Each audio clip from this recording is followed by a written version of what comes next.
Sziasztok, üdv mindenkinek, visszatért a Lap Timing, és különleges járművek lesznek. Az egyik egy Fiesta ST, ami ugyan volt már a műsorban, de ilyen változat, illetve ilyen technikai paraméterekkel még nem, a másik pedig egy 850i Cabrio. Már is kezdünk.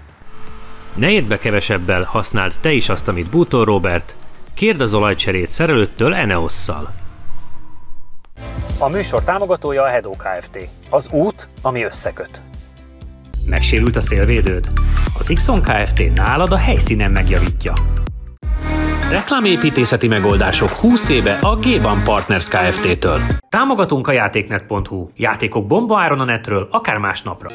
Digitális tartalomszolgáltatás az Xperion-tól.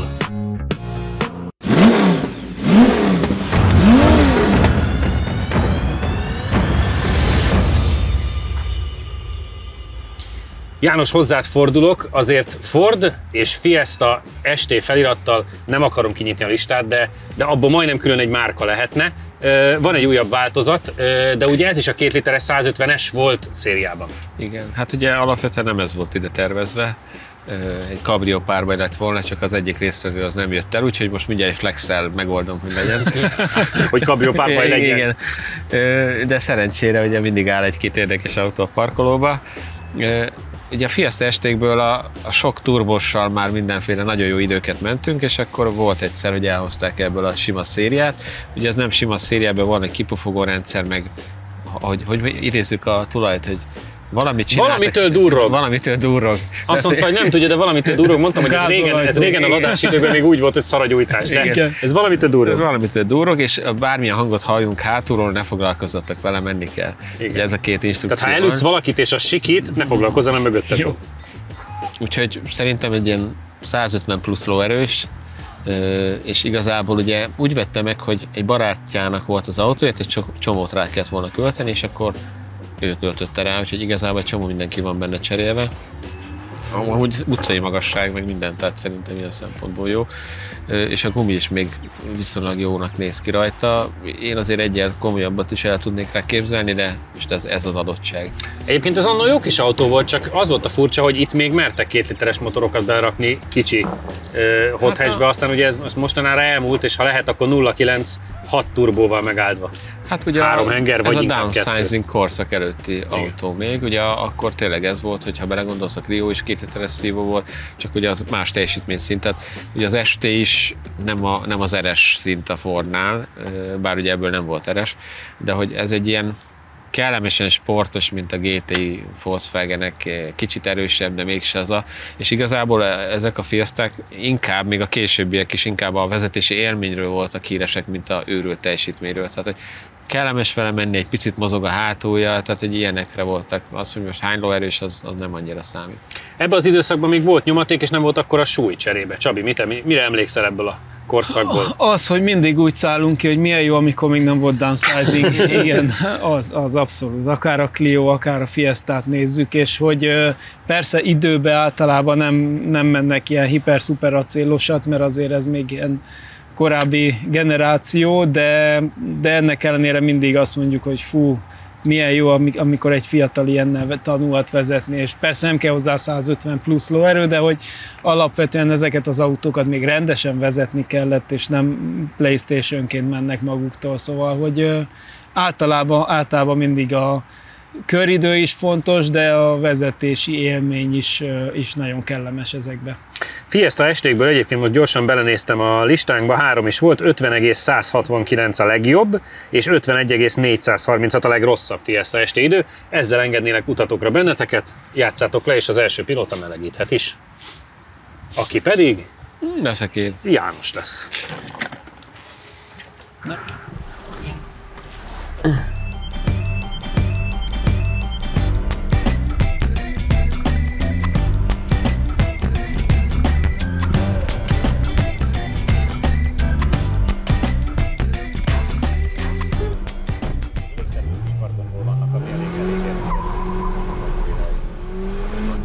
Szerintem nem lesz meg a 100. Nem, 58. Figyelj, jó hosszú volt benne az egyes, de meg van töltve üzemanyaggal, mert rendesen füstölt. És nem kéket. Cserébe tudunk róla, hogy elindult. Cserébe azért halljuk, hogy elindult.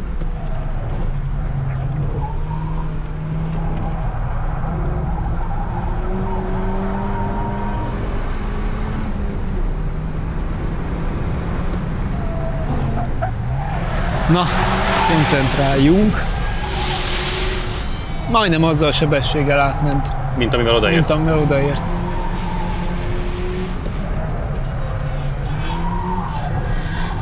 Szépen emeli a kis kopsiját.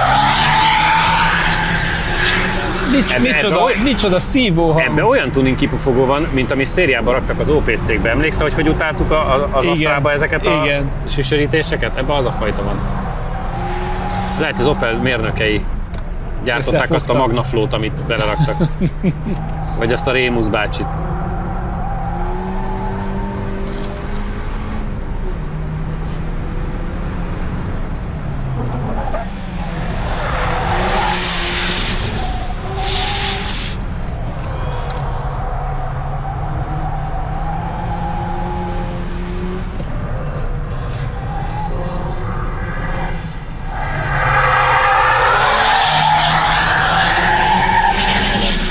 Ugye, még semmi nem történik, de már úgy süvít. Legalább tudják, nagyon, hogy megy. nagyon racsing. Na, halljuk a nagyon racsingot. Időmérés első kör 51,921. Összidő 1 perc 37,770. Hát az eddiginél 5 tizeddel lassabb. Aha. Ami úgy emlékszem egyébként, hogy ez a korabeli volt. Igen, és az egy ilyen szép kis megkímélt. Igen, az egy megkímélt piros. darab volt, igen. Így van, egy piros, így van.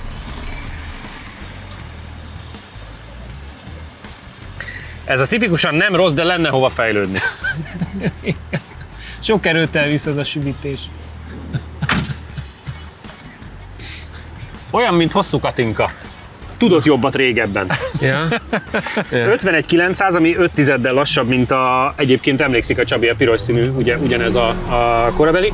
Ami érdekes volt, hogy a tuning kipufogó az valószínűleg az OPC-től érkezett, mert hátulról, kívülről majd hallani fogod, ez az igazi ilyen fújtató hangja van. Belülről is hallom. Belülről is. És a mágnesítő körön rájöttem, hogy miért mondta ezt a mondatot, hogy bármit hallok hátulról, nyugodtan menjek. Mert hallasz.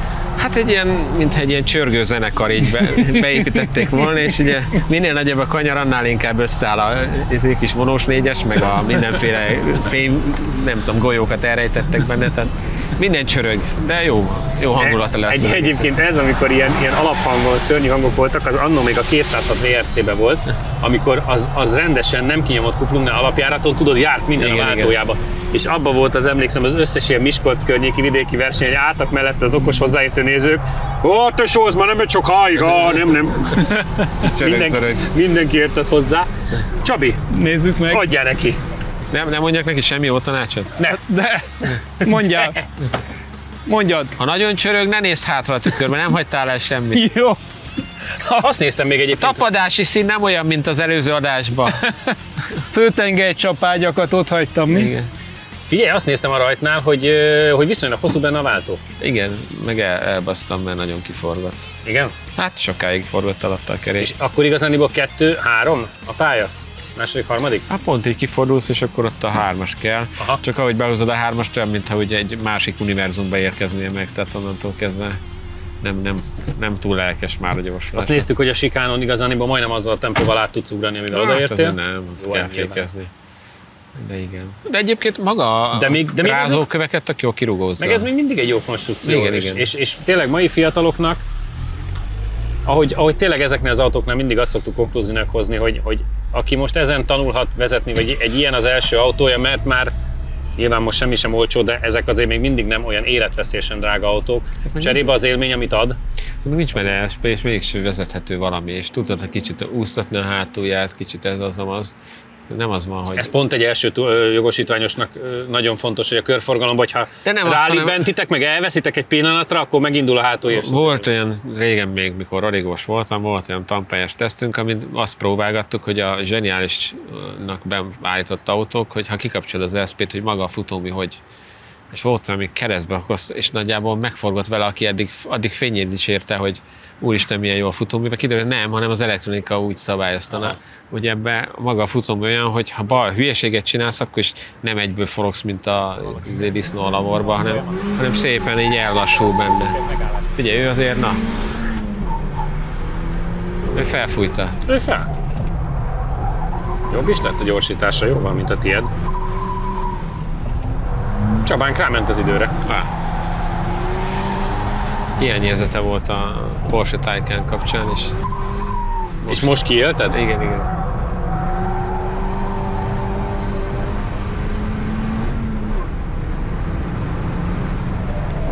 Egyébként azzal ugye, hogy szívómotor, miért dicsézik őket ennyire, sokkal jobban szabályozható kifele kanyarból az, hogy mennyire forogjon alatta a kerék, hogy a turbomotorok egy alacsony fordaton belép, és akkor na, még úszik is.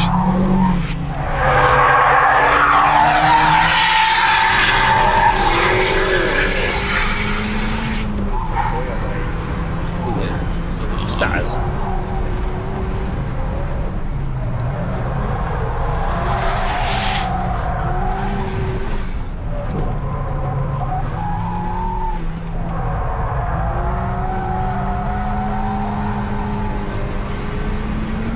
Viszonylag szürreális látvány, hogy időnként, amikor a hátsó egyenesen nézek, akkor ilyen... Nem tudom, hogy hívják. Ami így az aszfaltot tömörít ide, hogy ezek mennek. Úthenger.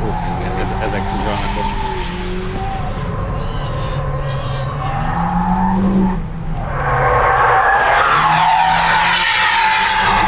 Figyelj, sokkal agresszívebben ment, mint ami nem megszokott tőle. Kíváncsi vagyok időeredményben, hogy ez most hozott-e bármit is. És feltüzelte magát. Fel? Kör 51,446. Összidő 1 perc 37,121. 6 tized lett 2 körön, és behozta azt az 5 tizedet, amit hiányoltunk eddig, tehát a testvérével van konkrétan egyetlen századra. Jó.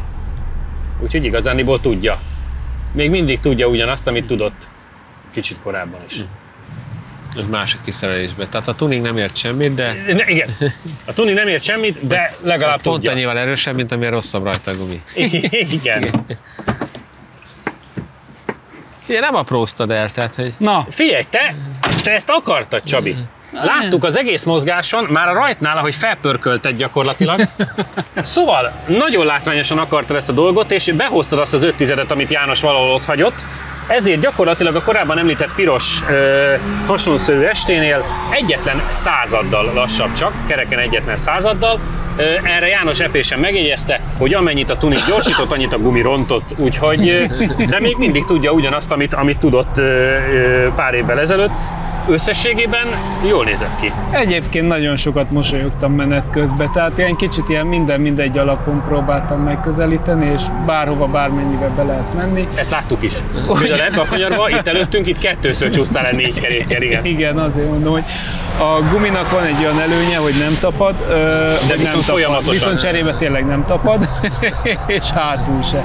Tehát, hogyha egy picit játszol vele, akkor még akár a hátulját is be tudod úsztatni a kanyarba, és ezzel megmondom őszintén, nagyon jól szórakoztattam magamat.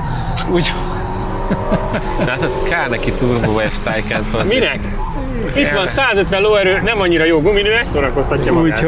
Úgyhogy ezzel próbálkoztam. Egyébként nagyon, nagyon kellemes volt, és tényleg pont azon gondolkoztam menet közben, hogy ilyen autóval így megtanulni menni gyorsan, ami azért Reméljük, hogy kezdik, ahogy te. Jó, hát persze, tehát alulról kell építkezni, de hogyha minden kötél szakad, akkor is azért egy megbocsátó darab, vagy hogy mondjam, tehát ha valaki nem nagyon hülye, akkor nem történik semmi nagy baj, és cserébe jó buli vezetni, úgyhogy élményben szerintem hibátlan volt. Pici pihenő, urak, és már is jövünk vissza a BMW-vel. Támogatunk a játéknet.hu. Játékok bombaáron a netről, akár másnapra. Reklámépítészeti megoldások 20 éve a G-Ban Partners Kft-től. A műsor támogatója a Hedó Kft. Az út, ami összeköt. Megsérült a szélvédőd? Az Xon Kft. Nálad a helyszínen megjavítja. És már is itt vagyunk, természetesen BMW Csabához fordulok, PR szöveg nem annyira érdekel, viszont 850i Cabrio, ami azt gondolom, hogy nagyon jó kocsi. Volt szerencsém tesztautóként ilyenben ülni János mellett, úgy emlékszem, de hát most itt van nektek, úgyhogy gyorsan is tudok menni vele. És a tulajtól megtudtam, hogy csak a ti kedvetekért van a megfelelő gumi, ráadásul újként rávásárolva. Elképesztően figyelmes a tulaj, és köszönjük szépen. Őszintén az a tesztautó hozzám nem került el, az Janinál volt, úgyhogy ő erről Úgy fogalmaztam, hogy mellette ültem. Tudom, csak azt mondom, hogy neki ezzel több tapasztalata van. Én annól még a legelején, mikor kupéként megjelent a 8-as, akkor a bemutató ilyen reklámfilmet csináltam az autóval egy pályán, de azóta nem nagyon ültem 8-asba, úgyhogy, de mindegy, 850i szerintem elképesztő jó választás, mert ugye ez is 530 lóerő, tehát hogy erő bőven van, V8-as hang, kabrió, összkerékhajtás, összkerékkormányzás is van benne, mindent tud. Nem egy olyan hardcore autó, mint egy M8, de nem is biztos, hogy mindenkinek az a szíve, vágya. Tehát a több az nem mindig több, az inkább csak más jelen esetben, de hát ezt szerintem Jani mindkét tesztbe alaposan körbejárta. Teljesen más stílus egy M8, meg egy M850. Nem csak az, hogy ez kicsit gyengébb, hanem teljesen más felhasználásra van számba a két autó. Ennek ellenére azt gondolom, hogy itt ezekkel az adottságokkal, a hiper-szuper csillogós vadiói gumiával még akár okozhat meglepetést is. János, amit ugyanerre akartam rákérdezni, amit Csabi magától említett is, hogy emlékszem, hogy a tesztbe te is azt hoztad ki, hogy nagyon szép az M8, akár Grand Coupéként is nagyon szép, de hogy ez a jó választás, igaz? Szerintem igen, hogy ez, bár ebben a kategóriában nem feltétlenül az árértékarányt nézik az ember, de ha azt nézzük, akkor is. Ugye a Csabinak is meséltem, hogy az M850 azért markánsan kevesebbet is fogyasztott, mint az M8. Meg tényleg igazából, tehát ha valaki nem versenypályán ilyen hosszú egyenesekben túráztatja, nem igazán látom a 530 meg a 625 ló közötti különbséget. Más is karakterbe is, az M8 egy nagyon feszes, ami nem biztos, hogy nagyon ráz, nem is jó a magyar utakra. Ez mindenből ugye csak M-performance, tehát nem a végletekig kihegyezett valami. Ettől függetlenül nagyon megy, nagyon meg tud állni, meg jól lehet vele kanyarogni. Persze egy 2 tonnás autóról beszélünk, tehát hogy nem egy olyan, mintha egy ilyen über jó sportkocsiba ülnénk, de az egész karaktere nekem nagyon tetszett, és nagyon nem vagyok egy ilyen kabrió mániákus, de ez mikor itt volt tesztautóként, hogy oda voltam meg vissza, mert valahogy ilyen... Oda akart adni nekem is, csak pont nem tudtuk összeegyeztetni ilyen felmentésként, mert mondta, hogy na ezt próbált ki, mert tudja, hogy én imádom a kabriókat, és mondta, hogy na ezzel muszáj menni. Igen, ez tényleg. És akkor kiderült, hogy a listában van ilyen felajánlás, akkor Adrinak mondtam egyből, hogy akkor ennek jönnie kell, mert a tesztautót nem tudtuk elhozni, de hát akkor valaki hoz egy ilyet, akkor hajrá, mert tényleg egyébként ez a teljesítmény szerintem ide még sok, tehát hogy jót fog menni. Egyébként pont a M8 tesztben még azt mondtam, hogy tehát azt kell eldönteni, hogy 3.9 alatt gyorsul 100-ra, vagy 3.2 alatt, tehát miről beszélünk. Tehát ez is 4-en belül van, tehát hogy brutális. Tehát, hogy... Lássuk, hogy ki fog vele kezdeni, játszátok le, és nyilván a gumiatt is az első pilóta majd melegít. Megyek én akkor. János, egy kör melegítés, és aztán lássuk. Egy kört melegít. Lehúzott tetővel és ilyen kis öreg urasan? Persze lehet, mindenben. Ahogy jól esik. Igazániból az öreg uras az már megvan mindhármunknak. Még csak a lehúzott tető nincs meg. Nekem már alakul. Próbáltam fiatalosan, lelkesen menni az estével. Itt középen már alakul a lehúzott tető sajnos. Azért van oldalra fésülve séró.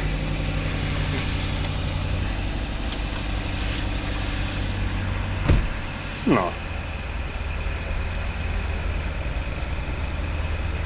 Nem tudom, azért a V8 hang még mindig ez elégedettséggel tölt el, nem? Igen. Meg ez is ugyanúgy, mint a régi 8-as, most adtuk le valamikor a garázsba, és pont ezt mondtam a tesztbe, hogy mekkora a kocsihoz képest a motortél, és azért mellette ülve ennél is. Nagy.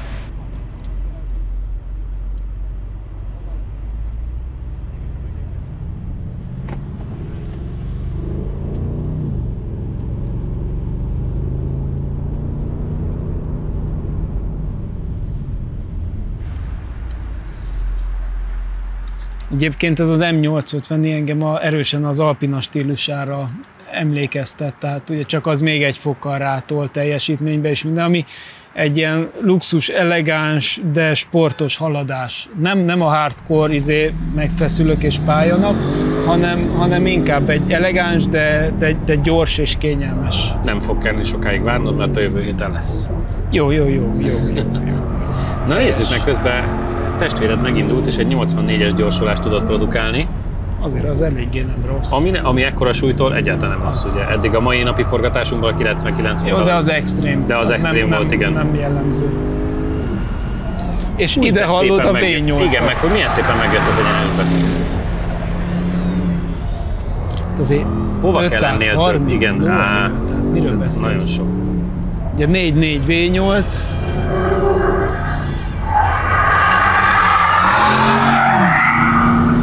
Jaj, de szépen berakta. 124-esbe meneti. Az ugye 125 volt a Tesla-nál, és az volt, amitől már kifordult a szemünk. Igen. Ez meg egyel kevesebb csak. 4-essel. 4-essel, igen. Igen. Nem lesz ez rossz. Van egy olyan érzésem. Nem bizony. Látom, mire gondolsz, de engedd el. Nem, csöndben vagyok, láttad? Teljes csöndben.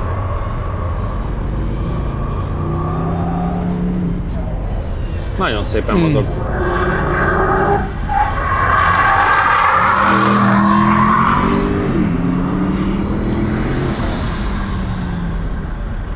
Csodaszép.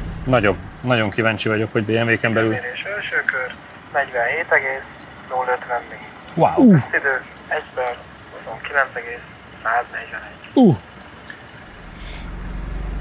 Az i4 M50-nel van 200-adon, de hát nagyon-nagyon sok mindent megver. Atyavilág. Atyavilág.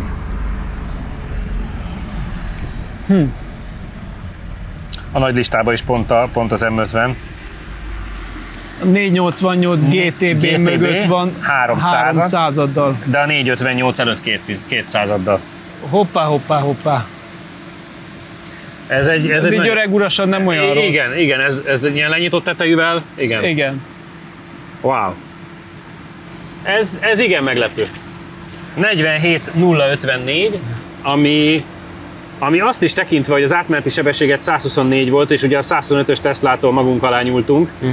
Ahhoz képest az öreg uras lenyitott tetejű, erős motoros, de kiránduló autó, meg a 470 az ilyen, a Ferrari 488 GTB az 300-addal gyorsabb, nála a 458-nál meg már 200-addal ő gyorsabb. Például, ha csak Ferrari-t néztem értem. Továbbra is azt gondolom, hogy zseniális autó. Olyan volt kicsit, nem tudom mennyire idős a gumi, de mintha én koptattam volna be.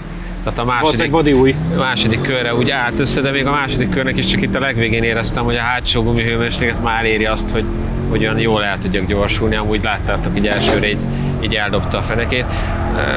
Az jutott eszembe, hogy ugyanúgy, mint az M-Performance X7 M50D-nél, hogy ez is tud keresztbe menni, tehát hogy így nagyon vicces. Az első körben egyébként pont nagyon profin behajítottad, és pont annyit csúszott, amennyit kell, és nem hajítani akartam, csak elúszott, és akkor viszont nyomtam a gáz, hogy ugye tudom, hogy ezek akkor megoldják, csak igazgatni kell, és egyébként sokkal szűkebbet fordultam, mint kellett volna, de nagyon jól megcsinálja, és gyönyörű a hangja, szerintem pont annyi erő van benne, hogy ez is bőven sok, tehát hogy annyira jó vele menni. Érződik a nagyon nagy tömeg, tehát érződik, hogy miért nem sokkal jobb még az idő, de viszont az is érződik, hogy azt ilyen nagyon egyszerűen magából így kirázza, és közben az élmény is nagyon jó, mert ilyen minden magától értetődően megy. Csabi, hát ha tudsz, akkor ezek szerint a gumi melegsége, vagy nem melegsége, hanem kopása miatt javítani.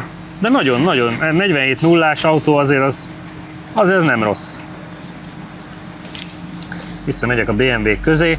Igen, neked még nem mondtam, csak Csabinak, hogy pont az i4 M50-nel van 200-adon, tehát gyakorlatilag azzal tud egyformát menni. Hát egyébként az is ugye kb. Az a teljesítményszint. Igen.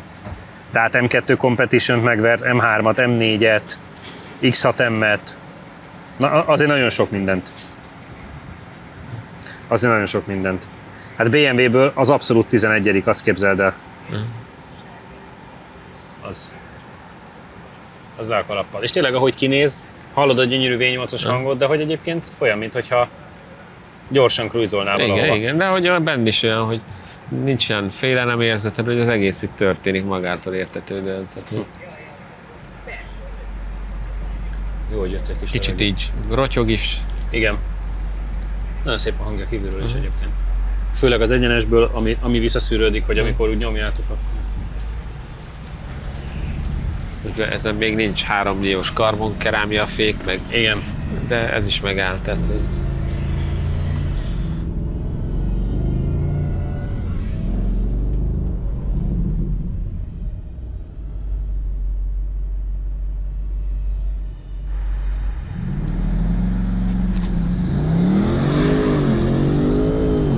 De szép volt a program, 85.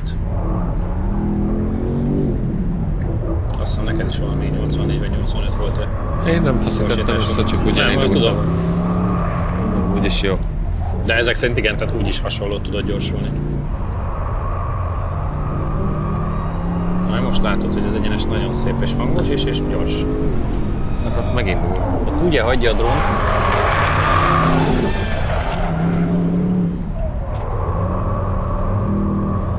Milyen a pályán a tapadás egyébként? Mert nem panaszkodtatok. Egész jó. Szerintem.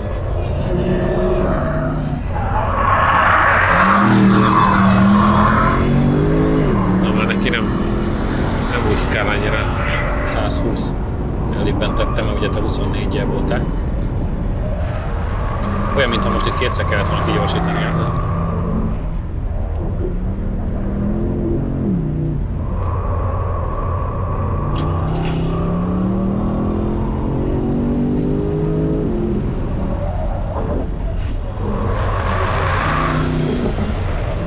Hangban jó lesz.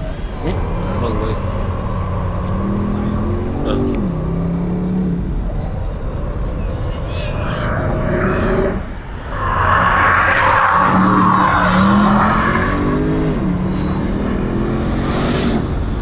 Haladni halad. Igen.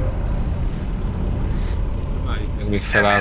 Első kör 47,199. Összidő Te nyertél? 1 perc 29,636. Bőven te nyertél. Egy körön 1 tizeddel, 2 körön pedig 6-tal. Hát itt azt látjuk, hogy... Igen. De még nem sikerült felállni, meg csak oda parkolt?